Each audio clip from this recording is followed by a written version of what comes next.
Y'all, it has been 4 days since Wizard101 officially launched on PlayStation and Xbox, and ever since, I keep getting the same question. What school should somebody pick if they're playing Wizard101 on console for the first time? And funnily enough, this is not the same as asking what the best school to pick on PC is, because console is very different. There is no way to transfer your progress from PC servers to console, so everyone's starting with a fresh new slate. And what that means is nobody has access to full damage pets, access to things like monstrous enchants are very low, and even resources like the Bazaar and Kiosk are still a work in progress, because they really rely on high levels that are further in the game to donate and sell stuff that they no longer need. That is a crazy context to be playing Wiz in, and honestly, it is in that context that some schools shine and some don't. So I thought I'd go through every single school so that y'all would get a good idea of what school might be the best for you if you're playing Wiz on console for the first time. For people not on consoles, there might be some hot takes, so let me know in the comments if you agree. I am starting with the support schools, Balance and Depth. Now, other than people not having pre-made pets ready to go, because how could you if you're starting like brand new? One of the biggest issues is you can't use castle tours to visit an Arcanum apartment and then exit to get into the Arcanum, and then have easy access to the TC vendor that basically gives you monstresses. This is basically how a low level that doesn't have access to this level 110 area gets these to do a lot of damage. Essentially, damage is in heavy shortage in console servers right now. That is why I think Balance and Death are must-have schools on console servers. Both of these schools heavily feature universal buffs, mainly Balance with things like Balance Blade and Hex, but also Death with things like Feint, Curse, and Dark Pact. And the reason why universal buffs are so important, they stack with school-specific buffs. For example, a Storm that's trying to do a Storm hit, they could basically have a double buffed hit if they have a Storm Blade and a Balance Blade. Right, there's that. And if you're on a school that naturally has those, you don't have to waste a bunch of your training points early game trying to get those buffs if you're not a Balance or a Death. I will say this, Balance and Death, even if you call them both support schools, they can play very offensively, balanced by using other schools of damage. And honestly, Death, just by being a very high damage school, they can also use all kinds of drains like Ghoul, Vampire, Wraith. It's actually surprisingly hard to die on a Death because of things like drains healing you while you're doing damage, but I think the way they really shine on console servers is with all of these universal buffs. I feel like if I didn't have a pre-made pet or enchants and I was trying to like solo the game on like an Ice or a Life, I think the first arc, maybe even the first 2 arcs, would be borderline impossible without some sort of support. And I think Balance Blades, Hexes, Curses, Feints, and Dark Pact, those are all prime. Those are all prime if you're trying to do support, especially if you pair it with a higher damage school like Fire, like Storm. Moving on to the more offensive schools, right? Why might you want to pick like a Storm, a Fire, or a Mid? Those are the most offensive schools on console servers. And the answer is, once again, very simple. It's the fact that they naturally just have a lot of damage output, right? Spells like Tempest, you actually learn this early, and yet you use this pretty much into the very end of the game. That's because it's an X-Pip AoE. You could use this at any time on a Storm. It actually does quite a bit of damage per pip, and once you can enchant this, you're literally one-shotting a lot of mobs later into the game. Now, while this damage output is really awesome, it does really rely on having enchants to get your best bang for your buck. Right, when you're early game, you're looking at spells like Lightning Bats and Storm Shark. Yes, at face value, they can do a lot. Even without spellments like the ones that I used to upgrade Lightning Bats, you're looking at 200, 300 plus damage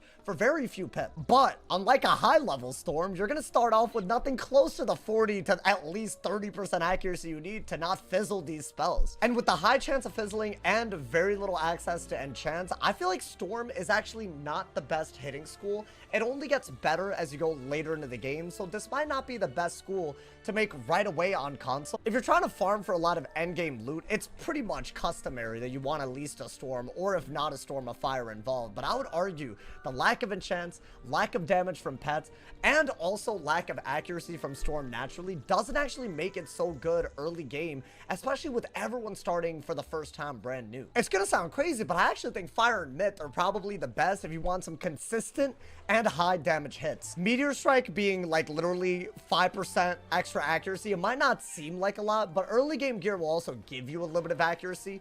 You'll get closer to like 85 to 90% accuracy on a Fire, where you'll probably be doing at the very highest 80% accuracy hits on a storm. And I don't think the loss of damage as a result of that extra accuracy is that crazy, especially early game. I'd say things like Meteor Strike and even things like Dragon are so good as AoEs that you don't really have to worry about the loss of damage that you're incurring for having a higher accuracy hit on a fire. Now, Myth actually, in my opinion, gets a really, really good AoE around level 48. Now, this is a very, very high accuracy, high damage AoE. When you max shear this, it does 750 damage to everybody. But I would argue until that level, Myth doesn't really get access to super, super high damage. Their best hit is Frog, which isn't really that much better than most other AoE, right? Like, you're looking at like maybe below 300 damage depending on if you hit low end. That's actually pretty bad, especially without enchant. But I'd say what Myth lacks in damage compared to the other real hitting schools, it does get in utility because it's the school of minion. It's probably the one school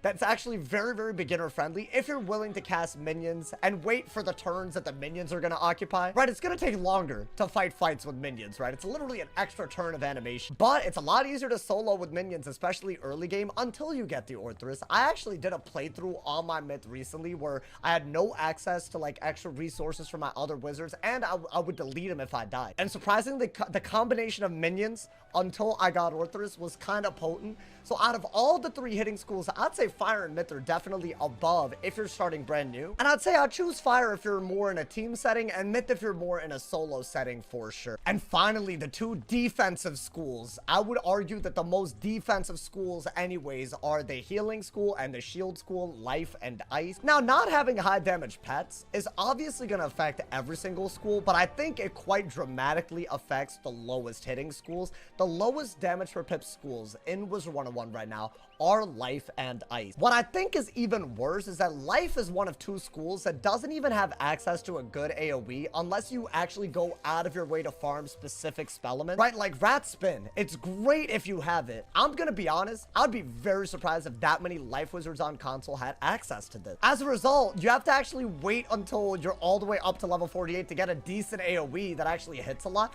That is a lot of waiting to get any sort of AoE, which makes life, in my opinion, a huge struggle. I will say this, Death is also a school that doesn't get a natural AoE until level 48. That's Scarecrow. But I think at least Death makes up for it in the fact that it has Drain, so you won't die for not having an AoE, and those universal buffs are a crazy source of damage that'll help you in a team setting. What does life get that helps you in a team setting? Not something that I would argue a lot of people want early game. Heals. Late game, at least, I would say heals are really good, but in my opinion, you could get through all of Arc 1 and 2 without ever needing to heal. You could just kill your opponents before you need to heal up. And as if that's not bad enough, I'd say Ice is even worse because at least healing, you might want to do it once in a blue moon. Shielding, I really think that because you could just literally pack treasure card versions of all the shields in the game, I don't really think a shield-based school like Ice is really that relevant when it comes to being support, right? If you're gonna pack a defensive deck, you could do that with treasure cards. You don't need an Ice Wizard to do that. I would at least argue that Life gets some heals naturally, like Minor Blessing even, or even other ones like Regenerate, and obviously the big one, Rebirth. Like, these are really big heals. If you have a Life on your team, you never have to actually worry about losing a fight as long as they pack the proper heal. So I'd say if you're hell-bent on support, but you don't want to play Balance or Death, I would definitely choose Life before I choose Ice. All in all, y'all, there's definitely no like right answer, especially when it comes to this type of thing. There's probably better answers in the time period where console's still like a work in progress. But a lot of what is in this video, in terms of me answering the question, what school should you pick on console, it's really based on the early game and the specific context that, you know, console's in right now. But I think more people will level up, people will get Arcanum apartments, put them on house tours, and people will have access to monstresses, right? People will be able to enchant things. I think some people are probably already creating pets and the kiosks are gonna fill up, right? A lot of the specific things that are happening right now, I think maybe give it a few months, maybe a year, and things will be just as normal as they are on PC servers. And then the school that you pick will not matter as much, even in the early game. I definitely think this is a great time to play Wiz in a way that I feel like very few people have experienced it in a while. So hopefully y'all are going crazy on the console servers. I've heard there's a little bit of lag, but I'm sure they're gonna fix it soon. So When that's fixed, hopefully this video equips you with the knowledge to get the most out of your console experience. Y'all, there's a lot of new people playing Wiz on console for the first time. If there are other videos that y'all want me to make, I got like 15 years of knowledge to put into these videos. So any questions that y'all want me to answer, let me know in the comments. I'm probably gonna make console videos for a while because there's so many people that are interested. And also, let me know in the comments whether y'all agree with, I guess this isn't a ranking necessarily, but you know, I guess whether you agree with my opinion on what schools will shine or might not in this current version of Wiz, which is happening on console right now. I look forward to reading all of y'all's thoughts. Drop a like if you enjoyed. Leave a sub if you're new. And as always, if somebody hasn't told you you're awesome today, they doing something wrong. Stay awesome, y'all. See y'all soon. And yeah.